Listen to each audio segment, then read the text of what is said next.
My words are my scepter, my stories are my kingdom, my pen is my sword and I wield it with precision. Warning: novel کے تمام جملہ حقوق مصنفہ کے پاس محفوظ ہیں۔ Novel کے نام، ڈائیلاگ، سین یا کسی بھی حصے کو کسی social media platform, website, کتب یا رسالے میں کاپی کرنا سخت ممنوع اور قانونی جرم ہے۔ خلاف ورزی کی صورت میں کاپی کرنے والے کے خلاف لیگل ایکشن لیا جائے گا۔ السلام علیکم ایوری ون، کیسے ہیں آپ سب؟ آئی ہوپ سو آپ سب بالکل ٹھیک ٹھاک ہوں گے، خیر خیریت سے ہوں گے اور فل آن موج مستی میں ہوں گے۔ میں نے کمٹمنٹ کی تھی کہ ڈیلی ایپیسوڈ اپلوڈ کروں گی، تو اب جو ہے میں ریکارڈ کر رہی ہوں آپ لوگوں کی ایپیسوڈ 4 پارٹ 2، اور ریکارڈ کر کے ایڈٹ کر کے پھر میں اپلوڈ کرتی ہوں۔ اور اس ایپیسوڈ میں جو ہے 4 سینز ہیں، بیکاز وہ جو تھے لانگ سینز ہیں کافی، اور اس میں جو ہے نا نیو کریکٹرز بھی انٹروڈیوس ہوئے ہیں، آپ لوگوں کو مزہ آئے گا آج۔ اس وجہ سے 4 سینز رکھے، اور آج میں کافی بزی تھی تو اس وجہ سے جو ہے نا میں پہلے نہیں اپلوڈ کر پائی۔ ایڈٹ بھی میں نے کل کا ریڈی کر کے رکھا تھا، کل نہیں اپلوڈ کر پائی، تو آج میں نے کہا چلو جب تک ایپیسوڈ کا چیک کر رہی ہوں تب تک ہو جاتا ہے۔ پھر میں نے پروف ریڈنگ کی اور اب جو ہے ریکارڈ کر کے اپلوڈ کرنے لگی ہوں۔ تو آج جو یہ ایپیسوڈ آ رہی ہے، باقی آپ لوگ جو ہے اپنے کمنٹس کے تھرو مجھے ضرور ریویو دیا کریں کہ آپ کو کیسی لگی ایپیسوڈ، اور لائک کیا کریں، چینل کو سبسکرائب کریں جس نے نہیں کیا، اور مجھے باقی جو میرے سوشل میڈیا اکاؤنٹس ہیں، ٹک ٹاک پر ہے، انسٹاگرام پہ اینڈ اسنیپ چیٹ پہ ہے، لنکس میں نے ڈسکرپشن میں دیے ہوتے ہیں، ہر ایپیسوڈ کی ڈسکرپشن میں ہوتے ہیں، اور چینل کے اباؤٹ میں بھی ہیں، وہاں سے آپ لوگوں کو مل جائیں گے، ٹھیک ہے۔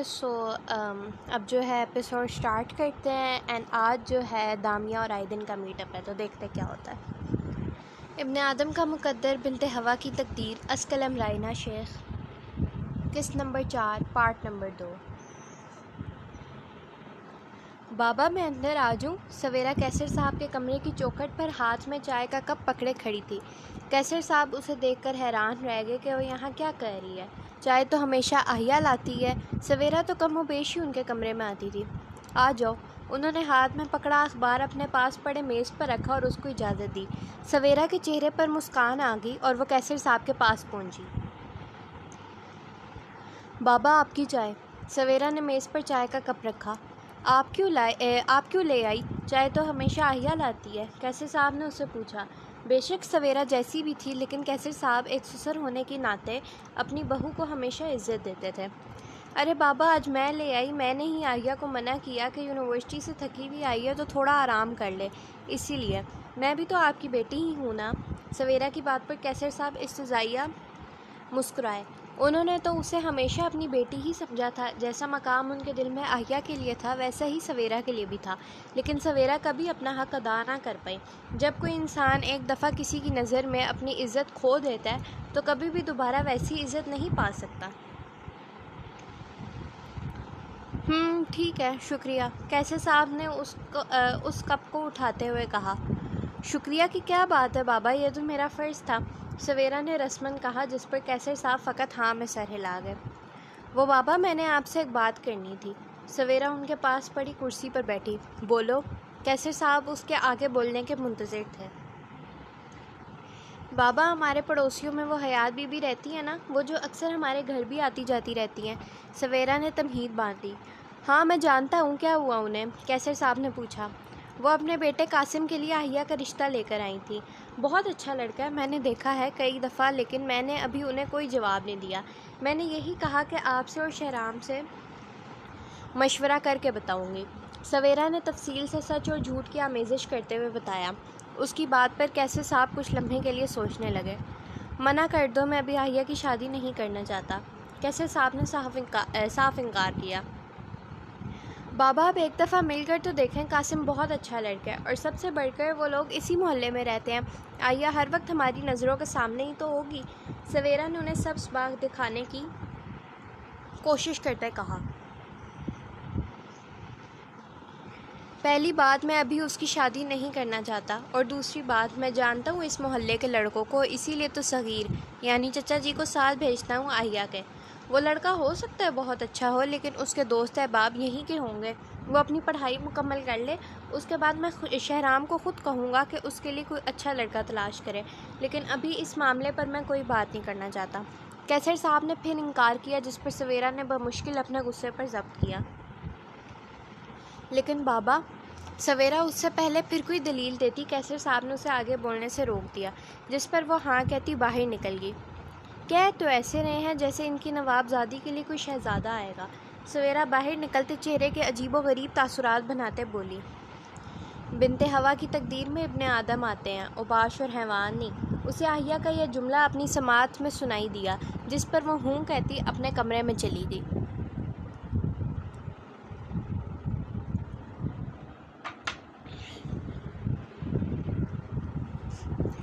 میرا پتر، تیرے لیے ایک بڑی سونی کڑی تلاش کی ہے میں نے، اب جلدی ہی منگنی کی رسم بھی ادا کر کے آئیں گے ہم۔ حیات بی بی اپنے گھر کے صحن میں رکھی چارپائی پر بیٹھی تھیں، جبکہ قاسم ان کے پاس ایک لکڑی کی کرسی پر بیٹھا موبائل چلا رہا تھا۔ اس نے حیات بی بی کی بات پر ایک سیکنڈ سے بھی پہلے ان کی طرف نظر اٹھا کر دیکھا۔ کیا سچ کہہ رہی ہو اماں؟ لیکن کون سی لڑکی؟ وہ حیران ہوتے گویا ہوا۔ وہ اپنی آہیہ نہیں ہے، اس کی بات کر رہی ہوں، حیات بی بی نے مسکراتے ہوئے کہا، جبکہ ان کی یہ بات سنتے کچن میں کھڑی زوہا حیران ہوئی۔ وہ کب سے برتن دھوتے ہوئے ان دونوں ماں بیٹے کی باتیں سن رہی تھی، کیونکہ سنک کے پاس ہی ایک چھوٹی سی کھڑکی لگی تھی جہاں سے تمام آوازیں آتی تھیں۔ وہ کیسر کی بیٹی آہیہ، وہ جس کا بھائی باہر ہوتا ہے؟ قاسم نے آنکھوں میں ہوس لیے پوچھا۔ اس کی گندی نظریں تو محلے کی ایک ایک لڑکی پر ٹکی ہوئی تھیں۔ ہاں ہاں وہی، دیکھ بھائی بھی اس کا باہر بیٹھا ہے، باہر سے کما کما کر بھیجے گا تجھے، تجھے کمانے کی بھی ضرورت نہیں پڑے گی، میرا شہزادہ شہزادوں کی طرح رہے گا، عیش کرے گا عیش۔ حیات بی بی چہچہاتے ہوئے بولیں اور اس بات پر قاسم کہکا لگا گیا۔ تم اپنے آپ کو پردے میں رکھتی ہو، میری تو بڑی خواہش تھی تمہارا چہرہ دیکھنے کی، اب دیکھو ذرا اپنی ایک ایک بےعزتی کا بدلہ میں کیسے لیتا ہوں۔ زندگی جہنم نہ بنائی میں نے تمہاری تو میرا نام بھی قاسم سجاد نہیں۔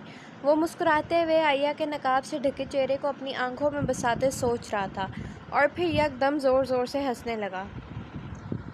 اماں تم حکم کرو بس، ایک نہیں چار چار کرے گا تمہارا بیٹا۔ قاسم حیات بی بی کے ہاتھ پر بوسہ دیتے ہوئے بولا۔ ماں صدقے جائے اپنے پتر کے۔ ہاں ہاں کیوں نہیں، ضرور، پہلے ایک تو کر لے، اس کے بعد جتنی جی چاہے اتنی کرنا۔ حیات بی بی اس کے بالوں میں ہاتھ پھیرتے پیار سے بولی۔ ان کی یہ بات سنتے زوہا کا ضبط جواب دے گیا۔ وہ تن فن کرتی باہر نکلی۔ میں ایسا نہیں ہونے دوں گی اماں، میں آپ کو کسی معصوم کی زندگی برباد نہیں کرنے دوں گی، زوہا آنکھوں میں عجیب سے تاثرات لیے بولی۔ تجھے کیا تکلیف ہے، کیوں جلتی ہے میرے بیٹے کی خوشیوں سے؟ خود تو ہے ہی منحوس، پیدا ہوتے ہی ماں کو کھا گئی، اس کے بعد باپ کو بھی نہیں بخشا، اور اب میرے بیٹے کی قاتل بننا چاہتی ہے۔ حیات بی بی ناگواری سے بولیں۔ ان کے الفاظ نے زوہا کے دل پر تو جیسے خنجر سے وار کیا تھا، لیکن وہ مضبوط بنے کھڑی رہی۔ زوہا حیات بی بی کی سوتیلی بیٹی تھی۔ سجاد صاحب کی پہلی زوجہ زوہا کی پیدائش کے وقت وفات پا گئی تھی۔ جب زوہا 5 ماہ کی تھی تو سجاد صاحب نے حیات بی بی سے شادی کر لی۔ وہ اس کے ضروری کام تو کر دیتی تھیں، لیکن کبھی بھی اس کو ماں کا پیار نہیں دیا۔ ان کی شادی کے 1 سال بعد قاسم پیدا ہوا۔ اس کی اور زوہا کی عمر میں 1.5 سال کا فرق تھا۔ ایک دن زوہا سجاد صاحب کے ساتھ اسکول جا رہی تھی، جب وہ ان کا ہاتھ چھڑاتے بھاگی، اور سامنے سے آتا ٹرک اسے کچلنے لگا جب سجاد صاحب نے اسے دھکا دیا، اور وہ ٹرک زوہا کی بجائے سجاد صاحب کی جان لے گیا۔ تب سے حیات بی بی کے دل میں زوہا کی نفرت مزید بھڑک اٹھی۔ زوہا کی خالہ نے اس کی پڑھائی اور رہن سہن کا ذمہ اٹھایا۔ اسے پڑھنے لکھنے کا بہت شوق تھا، اسی وجہ سے اس کی خالہ نے اسے ماسٹرز کروایا تھا، اور اب وہ ایک اسکول میں پڑھاتی تھی، اور گھر کا خرچہ بھی اسی کی آمدنی سے چلتا تھا، کیونکہ قاسم نے تو صرف 5ویں جماعت تک پڑھا تھا، اور اب تو وہ صرف اپنے دوستوں کے ساتھ مل کر آوارہ گردی کرتا تھا۔ زوہا نے جیسے ہی قاسم اور آہیہ کے رشتے کی بات سنی تو ڈٹ کر حیات بی بی کے سامنے کھڑی ہو گئی۔ وہ آہیہ کو اچھے سے جانتی تھی، ان دونوں کے درمیان دوستی تو نہیں تھی، لیکن اچھی سلام دعا ضرور تھی۔ وہ دونوں جب بھی ملتی تھیں تو اچھے اخلاق اور خوشگواری سے ملتی تھیں۔ اماں میری کبھی ایسی نیت نہیں رہی، بھائی ہے وہ میرا، میں کیوں اس کی خوشیوں کی قاتل بننا چاہوں گی؟ لیکن آپ جانتی ہیں نا کہ آہیہ کتنی پڑھی لکھی اور صابر ہے، اور اس کے کرتوتوں سے تو آپ اچھی طرح واقف ہیں۔ زوہا بھیگی آنکھوں اور آواز سے بولی۔ وہ مضبوط بننا چاہتی تھی، اپنے حق کے لیے آواز اٹھانا چاہتی تھی، لیکن ایسی باتیں اور طعنے اس کا دل چیر دیتے تھے۔ تو تم کیا کہنا چاہتی ہو؟ میرا بیٹا گلی کا گنڈا ہے؟ حیات بی بی نے اس سے پوچھا۔ اماں، حرکتیں تو اس کی ویسی ہی۔ حیات بی بی نے اس کی بات پر آگے بڑھتے اس کے چہرے پر تھپڑ سیدھ کیا۔ اس کے گال پر وہ تھپڑ بہت گہرا چھاپ چھوڑ گیا۔ یہ تکلیفیں تو بچپن سے اس کی روح کو چھلنی کر چکی تھیں، اور روح کے زخموں کے آگے جسم کا زخم معنی نہیں رکھتا۔ زبان بند کرو اپنی اور نکلو یہاں سے، دفع ہو جاؤ۔ آج یہ آخری بار کہہ دیا تم نے، آئندہ میرے قاسم کے بارے میں ایسے الفاظ منہ سے نکالے تو زبان گدی سے کھینچ لوں گی میں۔ حیات بی بی چیختے ہوئے بولی، اور زوہا روتے ہوئے اندر داخل ہوئی۔ اس نے تو اپنی سگی ماں کو دیکھا ہی نہیں تھا، بچپن سے حیات بی بی کو ہی ماں سمجھا، لیکن کیا مائیں بھی ایسا ظالموں والا رویہ رکھتی ہیں؟ یہ بات وہ آج تک نہیں سمجھ پائی تھی۔ اماں چھوڑ، باجی کو بولتی رہتی ہے، میں تو کہتا ہوں میرے سے پہلے اس کو فارغ کرو، قاسم نے حیات بی بی کو غصے میں دیکھتے کہا۔ آنے دو اس کا رشتہ کوئی، 1 منٹ نہیں لگاؤں گی اسے یہاں سے نکالنے میں۔ پتہ نہیں اپنے آپ کو کون سی مہارانی سمجھ بیٹھی ہے، اوقات 2 ٹکے کی نہیں ہے، میرے بیٹے کے بارے میں ایسے بول رہی ہے، خود کیا ہے یہ منحوس؟ حیات بی بی نفرت سے بولی۔ ہاشمی ولا کے چاروں افراد اس وقت ٹی وی لاؤنج میں بیٹھے شام کی چائے نوش فرما رہے تھے۔ جعفر ہاشمی اپنے خاندان کے ہمراہ کچھ ہی دیر میں ہاشمی ولا پہنچنے والے تھے۔ وہ لوگ 4-5 گھنٹوں پہلے پاکستان پہنچے تھے اور اپنے گھر گئے تھے تاکہ کچھ دیر آرام کر لیں، اور اب وہ لوگ ہاشمی ولا چند دنوں کے لیے رہنے آنے والے تھے تاکہ ایک دوسرے کے ساتھ اچھے سے وقت گزار سکیں۔ وہ سب باتیں کر رہے تھے جب اچانک سے ظفر ہاشمی کو دائم کے فزکس کے ٹیسٹ کا خیال آیا۔ دائم بیٹا، تمہارے فزکس میں کتنے مارکس آئے ہیں؟ ظفر ہاشمی نے اس کی طرف دیکھتے پوچھا، جس پر دائم چاہتے ہوئے بھی نہ مسکرا پایا۔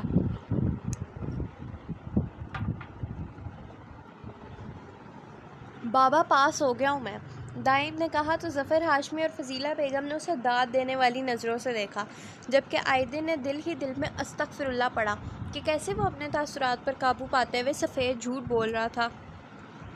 یہ تو بڑی خوشی کی بات ہے، ٹیسٹ لا کر دکھاؤ مجھے، میں دیکھنا چاہتا ہوں کہ اس ٹیسٹ میں کیسا پرفارم کیا تم نے۔ ظفر ہاشمی نے چائے کا گھونٹ بڑھتے کہا۔ بڑھتے نہیں، بھرتے، یہ میرے سے غلط لکھا گیا۔ بابا، وہ ٹیسٹ تو اسکول میں ہی ہے، میں گھر نہیں لے کر آیا کہ کہیں مما ایکسٹرا خوشی میں پارٹی نہ رکھ لیں، وہ اس طرح آپ کا خرچہ ہو جانا تھا نا۔ دائم نے بہانہ بنایا، جس پر فضیلہ بیگم نے اسے خون جھلکاتی نظروں سے دیکھا، اور آئدن تو کھانس کر ہنسی روک رہا تھا۔ ٹیسٹ اسکول میں ہے یا اس نسرین سے اپنے پیرنٹس سائن کروائے ہیں؟ ظفر ہاشمی نے آنکھوں کو سکیڑتے پوچھا، جس پر آئدن کو باقاعدہ اچھو لگا، اور دائم نے اس سنجیدہ لمحے میں بھی کہکے لگانے شروع کر دیے۔ نہیں بابا، آپ کیا کہہ رہے ہیں، اس نے مجھ سے کوئی سائن نہیں کروائے، آئدن نے کہا۔ تم دونوں شاید بھول رہے ہو جس کے آفس میں یہ آیا تھا، اور تم جہاں کام کرتے ہو وہ میرا ہے۔ کھلاتا میں سونے کا نوالا ہوں، لیکن دیکھتا شیر کی نگاہ سے ہوں، ہر وقت نظر رکھی ہوئی ہوتی ہے تم پر میں نے، ظفر ہاشمی نے کہا تو آئدن تو آنکھیں پھاڑے انہیں دیکھتا ہی رہ گیا۔ بچے سمجھتے ہیں وہ ماں باپ سے سب چھپا لیں گے، لیکن ایسا ناممکن ہے، ماں باپ اولاد کے چہرے اور بات کرنے کے انداز سے ہی سب کچھ بھانپ لیتے ہیں۔ کیا ہوا نسرین باجی، اپنے آفس میں کیے گئے تمام کاموں کو یاد کر رہی ہیں کیا؟ دائم نے آئدن کے قریب ہوتے اس کے کان میں سرگوشی کی، جس پر وہ اسے بازو پر چٹکی کاٹ گیا۔ ایک دفعہ تمہارے چاچو چاچی یہاں سے چلے جائیں، پھر درگت بناؤں گی میں تمہاری، تاکہ آئندہ تم صرف اپنے باپ کو ہی باپ سمجھو۔ فضیلہ بیگم نے دائم کو ڈانٹا، اور ظفر ہاشمی نے ان کی بات سے اتفاق کیا، جبکہ آئدن تو دائم کو ایسے دیکھ رہا تھا جیسے اس بات سے دلی خوشی اسے ہی ہوئی ہو۔ ابھی وہ لوگ چائے پی کے فارغ ہی ہوئے تھے کہ پورچ میں گاڑی داخل ہونے کی آواز آئی۔ وہ سب اٹھ کر باہر نکلے، وہ لوگ جانتے تھے کہ جعفر ہاشمی پہنچ گئے ہوں گے۔ سب باہر جا رہے تھے، جبکہ آئدن کا دل نہ جانے کیوں بہت تیزی سے دھڑک رہا تھا۔ اس کی بچپن کی منگیتر، جسے وہ اپنے دل و دماغ میں بسائے بیٹھا تھا، اب اس کے سامنے آنے والی تھی، تو دھڑکنیں تو تیز ہونی ہی تھی۔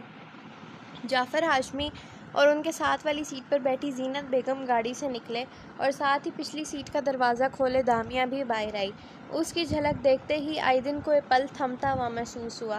وہ سب سے ملنے کے لیے آگے بڑھ رہی تھی اور اس کے ایک ایک قدم کے ساتھ آئدن کے دل کی دھڑکن بھی اپنی رفتار کو تیز کر رہی تھی۔ جعفر ہاشمی اور زینت بیگم سب سے مل رہے تھے جب دامیہ آگے بڑھتی پہلے اپنے تایا سے ملی اور پھر اپنی تائی سے اور اس کے بعد دائم سے جو فضیلہ بیگم کے ساتھ ہی کھڑا تھا۔ او مائی گاڈ دائم، تم کتنے بڑے ہو گئے ہو! لاسٹ ٹائم ہم تمہارے پیدا ہونے پر پاکستان آئے تھے اور تب تو تم اتنے سے تھے۔ دامیہ نے اس کا گال کھینچتے پھر اپنے دونوں ہاتھوں کے درمیان 1.5 انچ کا فاصلہ بناتے اسے بتایا کہ وہ تب اتنا چھوٹا تھا، جبکہ دائم نے آنکھیں بڑی کر کے اسے دیکھا کہ اتنا چھوٹا تو وہ پہلے دن بھی نہیں تھا۔